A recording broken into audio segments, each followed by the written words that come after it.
नमस्कार, आप देख रहे हैं किसान इंडिया की स्पेशल सीरीज किसान एक्सप्रेस और मैं हूं आपके साथ पारुल यादव। चलिए बिना देर की नजर डालते हैं आज की 5 बड़ी हेडलाइंस पर।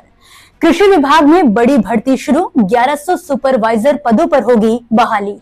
बीज विधेयक 2025 जल्द संसद में होगा पेश, खेती और बाजार में आएंगे बड़े बदलाव। मंडी में प्याज का भाव गिरकर 700 रुपए, किसानों ने मांगा 3000 रुपए का एमएसपी।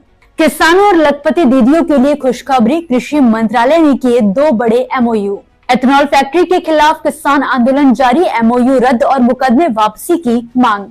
कृषि विभाग में बड़ी भर्ती शुरू, कृषि विभाग में सुपरवाइजर के पदों पर भर्ती की तैयारियां शुरू हो गई हैं और ये खबर उन सभी लोगों के लिए बेहद जरूरी है जो कृषि विभाग में सरकारी नौकरी पाने का सपना देख रहे हैं।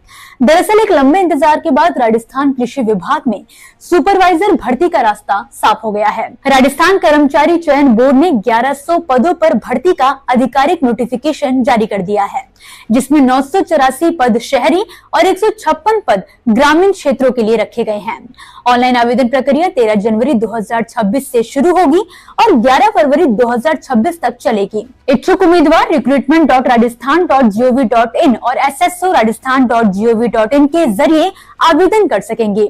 बोर्ड ने साफ किया है कि आवेदन सिर्फ ऑनलाइन होंगे और अंतिम तारीख के बाद लिंक बंद कर दिया जाएगा। योग्यता की बात करें तो उम्मीदवार के पास एग्रीकल्चर या हॉर्टिकल्चर में बीएससी डिग्री होना जरूरी है। वहीं 12वीं में कृषि विषय से पास अभ्यर्थी भी आवेदन कर सकते हैं। कुछ श्रेणियों के लिए राजस्थान सीईटी जरूरी होगा, जबकि चयन प्रक्रिया में लिखित परीक्षा, दस्तावेज सत्यापन और मेडिकल टेस्ट शामिल है। लिखित परीक्षा 18 जून 2026 को संभावित है। आवेदन से पहले ओटीआर शुल्क जमा करना अनिवार्य होगा और पहले से नौकरी कर रहे अभ्यर्थियों को एनओसी देना होगा। बीज विधेयक 2025 जल्द संसद में पेश। खेती की तस्वीर बदलने वाला एक बड़ा फैसला संसद की चौखट पर खड़ा है, जिसे जल्द ही लागू करने की तैयारी शुरू हो चुकी है।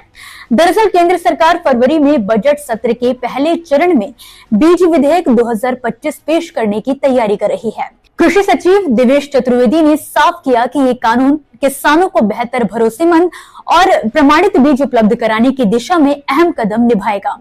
दरअसल ये विधेयक 1966 के पुराने बीज अधिनियम की जगह लेगा, जो आज की आधुनिक खेती तकनीक और बीज उद्योग की जरूरतों के हिसाब से काफी पुराना हो चुका है। सरकार का मानना है कि नए कानून से बीज बाजार में पारदर्शिता आएगी और नकली और घटिया बीजों पर सख्त रोक लग सकेगी। बीज विधेयक 2025 के मसौदे पर देश भर से करीब 9000 सुझाव मिले हैं, जिन पर विचार के बाद कैबिनेट नोट तैयार किया जाएगा। नए कानून में बीजों की अनिवार्य रजिस्ट्रेशन व्यवस्था, बीज विक्रेताओं का पंजीकरण और बीज पैकेट पर क्यूआर कोड जैसी सुविधाएं शामिल होंगी। इससे किसान बीज की पूरी जानकारी आसानी से घर बैठे जान सकेंगे। सरकार ने यह भी स्पष्ट किया है कि किसानों के पारंपरिक अधिकार सुरक्षित रहेंगे। किसान अपने खेत का बीज बचा सकेंगे, इस्तेमाल कर सकेंगे और आपस में अदला बदली भी कर पाएंगे। मंडी में प्याज का भाव गिरकर 700 रुपए। किसानों के लिए इस सर्दी की सबसे बड़ी चुनौती प्याज बन चुका है। महाराष्ट्र की मंडियों में प्याज की थोक कीमतों में भारी गिरावट देखी जा रही है, जिससे किसानों की परेशानी बढ़ गई है। पुणे की मंडी में प्याज का थोक भाव 16% गिर गया है, जबकि बेमौसम बारिश से दिसंबर में प्याज की फसल को भी नुकसान हुआ था। स्टोरेज में रखा प्याज भी खराब हो गया और जो प्याज किसानों के पास था उससे भी नुकसान काफी झेलना पड़ा है। हालांकि कुल मिलाकर खपत के हिसाब से प्याज का स्टॉक पर्याप्त है। जुलाई से सितंबर में हुई कटाई के बाद मंडियों में भरपूर प्याज पहुंच चुका है और व्यापारियों के पास भी स्टॉक बचा हुआ है, जिसकी वजह से नवंबर से जनवरी के बीच प्याज की कीमतों में 16 से 20% तक की गिरावट दर्ज की गई है। ऐसे में महाराष्ट्र के प्याज उत्पादक संगठनों ने मांग की है कि प्याज के लिए न्यूनतम समर्थन मूल्य 3000 रुपए प्रति क्विंटल तय किए जाए, ताकि किसान उचित मूल्य पा सकें। आपको जानकारी के लिए बता दें कि हाल ही में लासलगांव मंडी में प्याज का औसत भाव 1625 रुपए रहा, जबकि न्यूनतम भाव घटकर 700 रुपए प्रति क्विंटल पर पहुंच गया है। किसानों और ग्रामीण बहनों के लिए बड़ी खुशखबरी। किसानों की सबसे बड़ी समस्या घटिया बीज, खाद और कीटनाशक अब जल्द ही नियंत्रित होने वाली है। केंद्रीय कृषि मंत्री शिवराज सिंह चौहान ने नई गाइडलाइन के तहत 3 मंत्रालयों के सहयोग से सैंपलों के टैंपर प्रूफ और डिजिटल ट्रैकिंग व्यवस्था की घोषणा की है। अब बीज, खाद और कीटनाशक के सैंपल सीधे लैब तक सुरक्षित पैकिंग में भेजे जाएंगे और हर सैंपल पर बारकोड और क्यूआर कोड से डिजिटल निगरानी रखी जाएगी। बीते दिन 2 महत्वपूर्ण एमओयू पर हस्ताक्षर किए गए। पहले एमओयू के तहत कृषि विभाग और डाक विभाग बीज, उर्वरक और कीटनाशक के सैंपलों की सुरक्षित और ट्रेसेबल ढुलाई सुनिश्चित करेंगे। दूसरे एमओयू में ग्रामीण विकास मंत्रालय, डाक विभाग और DNRLM के जरिए ग्रामीण क्षेत्रों में बैंकिंग और आजीविका के अवसर बढ़ाए जाएंगे। केंद्रीय मंत्री ने कहा कि इससे ग्रामीण बहनों दीदियों की आय में 15 से 30 हजार रुपए की प्रति माह तक बढ़ोतरी की उम्मीद है। पेस्टिसाइड एक्ट और सीड एक्ट के तहत घटिया उत्पादों पर कठोर कार्यवाही सुनिश्चित होगी।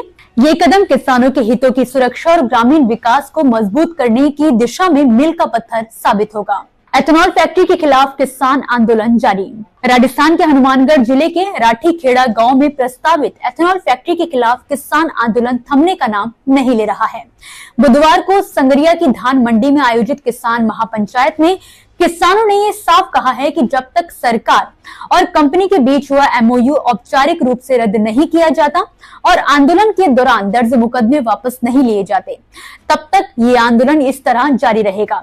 उन्होंने 11 फरवरी 2025 को टिब्बी तहसील के तलवाड़ा झील गांव में अगली किसान पंचायत का आयोजन करने का ऐलान कर दिया है। इस संघर्ष को लंबी लड़ाई के रूप में भी जारी रखने के संकेत किसानों ने दिए हैं। इस महापंचायत में हनुमानगढ़ और श्री गंगानगर के किसानों के साथ पंजाब और हरियाणा से भी किसान शामिल हुए। वहीं इस दौरान पंजाब के किसानों ने अपना अनुभव बताते हुए कहा कि एथेनॉल फैक्ट्रियों को शुरू में विकास और रोजगार के नजरिए से पेश किया जाता है, लेकिन कुछ सालों में जल संकट, प्रदूषण और भूमि की गिरती गुणवत्ता जैसी कई समस्याएं सामने आने लगती हैं।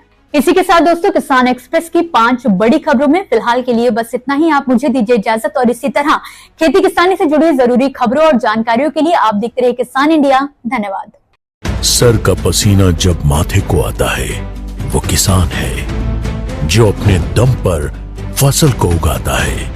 आन है, बान है, शान है, किसान है। किसान इंडिया, चलेगा हल, बढ़ेगा बल।